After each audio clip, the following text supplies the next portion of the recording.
Sari-saring karanasan, iba't ibang kalagayan, mga kwentong kapupulutan ng inspirasyon at totoong aral sa buhay. Ako si Jeff Mendez. Samahan niyo ako at ating tunghayaan ang mga kwentong bida.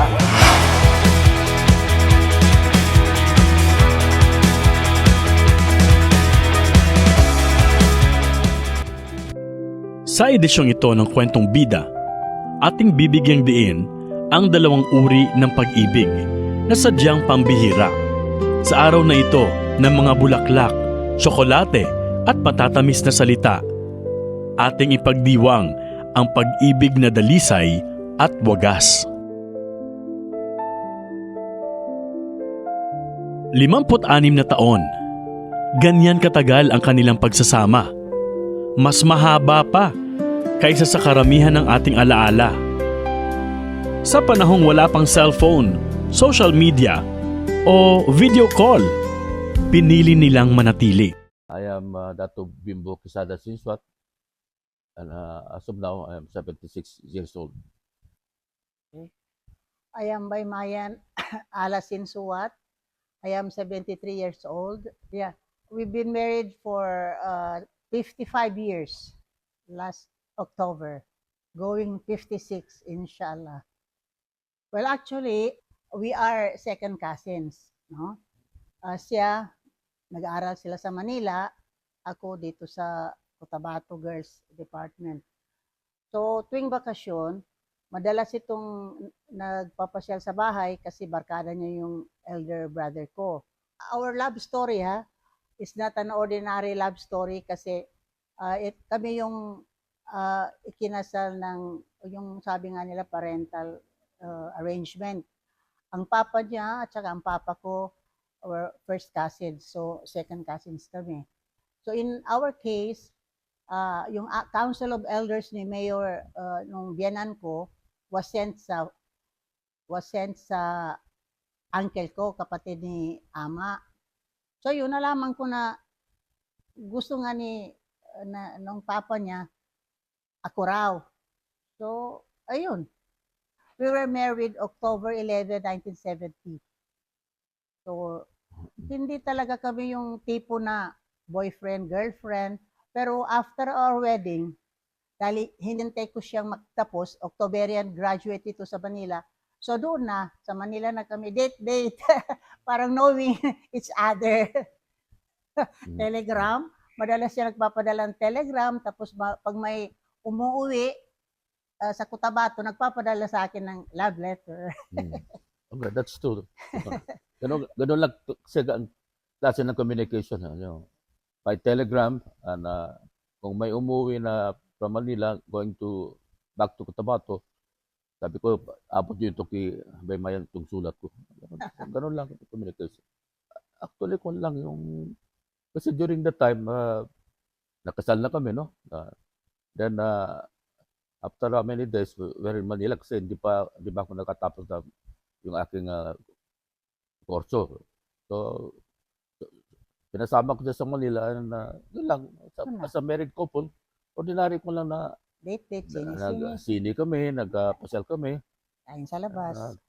Doon na na-develop siguro yung love niya sa akin. Sa panahong may kakulangan, pagsubok at hindi pagkakaunawaan, pinili nilang mag-usap, magpatawad at magmahal muli. Talaga nung una, medyo mahirap, no? Kasi pumasok ako sa pamilya, though kamag-anak din, pero alam mo yung dati, alak, babae, sugal. So yun ang isa sa challenge na hinarap ko. But then siya naman, in fairness, napakabait, no? Mabait at unti-unti yung mga bisyo na yun, nawala na rin sa kanya, only yung sabong. Pero in general, ano siya, mabait siya. Ni isang kurot nga, hindi ko naramdaman sa kanya. I was 16, I was 17 then, kagagraduate ko ng high school. So, syempre, madalas may away-away kami. But it's always andyan yung both parents namin. Pupunta yan sa bahay, mama, papa ko, mama, papa niya, at inaayos kami. normal sa isang lalaki yung paminsan-minsan makakakita ng medyo ano. Pero kasi ang ano ko sa kanya is talagang kahit anong away ko sa kanya, lalo na tungkol sa babae, never niya akong sinaktan. Ang ginagawa niya, aalis na lang yan siya, hindi bang sasalita, alis. After a while, babalik. Siyempre, wala na yung init ng ulo ko. Susuyuin na ako, yayakapin. So, ganon. Actually, si Bemayan is a very responsible woman. Kahit anong away namin, siyempre, pag nag-aaway kami, walang handam na pagkain dyan. Pero in spite of that, nandiyan pa rin yung pagkain na for me to eat sa lunchtime, sa gabi, kahit na hindi kami nag-uusap.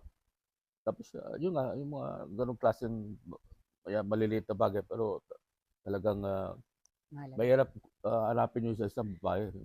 Ang quarrel mo namin, to just take mga one day lang. After that, nandiyan na, wala na naman. Hindi perpekto ang kanilang kwento. May mga araw ng galit, lungkot at pagod. Ngunit sa bawat umaga sa loob ng 56 years, iisa ang desisyon. Ikaw pa rin. Pero sa mga kabataan ngayon, dapat isipin nila, unang-una, mahal nilang isa't isa. And then, isa ding factor siguro yung may natapos sila eh. Bago sila magpakasal, meron silang natapos, may trabaho. Kasi mahirap pag nagkaanak na, okay lang kung nandyan yung both parents. Pag wala. Tapos, ayun nga, dapat ready sila. Ready sila. Emotionally. Kailangan talaga hanap kayo ng magandang trabaho para hindi kayo mahirapan ng start with. Mahirap kasi yan ang umpisa ng away ng isang couple. Andito lang ako. Alam mo ba na ano na kami, meron na kaming 20 grandchildren and 2 great-granddaughters. Ang pinakamalaking achievement naming dalawa, yung napaaral yung mga anak namin nakapagtapos at itong aming mga apo, ganun din. Till death do us part. Biro mo naman, 55 years of marriage, tapos saan pa ba patutungo ito? Yun lang talaga. Up to the end, ganun pa rin.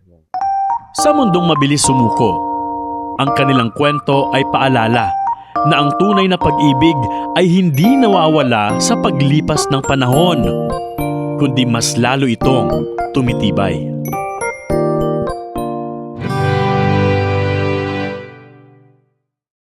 Isang kasal, isang lalaking bakla, isang babae. Isang pagmamahalang hindi ikinulong ng label, hindi hinusgahan ng inaasahan ng lipunan, at hindi sinukat ng opinyon ng iba. Hindi ito kwento ng pagkukunwari, ito ay kwento ng katapatan. Hi! I'm Jenny Patadon. Hello, I'm Ami Patadon. Married na po kami for 28 years. 4 po ang anak namin. Magkatrabaho kami, isang salon na kami. Very exciting yung umpisa ng aming relationship. First is magkaaway kami. So, ayun, medyo matagal, dumating sa punto na parang nagsasagutan pa kami kasi nga, tarayan nga, kasi hindi ko nga siya type. Pero parang may exciting part kasi napapaisip ako, bakit ko kaya hate yung babae na yun, maganda naman? Parang ganun, yung parang naku-question ko na, parang okay naman siya. Hanggang sa dumating yung punto na naging friend kami. Invite niya ako doon sa bahay nila. Yun na nga, magluto na yung nanay niya. Masarap nga talaga magluto si nanay. Yung parang na-inlove ako doon sa food. So ayun na, lagi na ako nandun. Minsan manood kami sini, ganyan.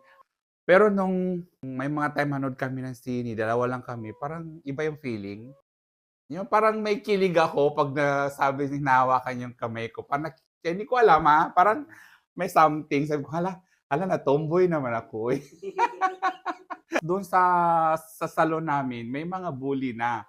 May mga bully na, uy, bagay lagi kayo. Parang lagi kayo magkasama. Pina-pair kami, parang ganon. parang something na. Oy, umamin ka na.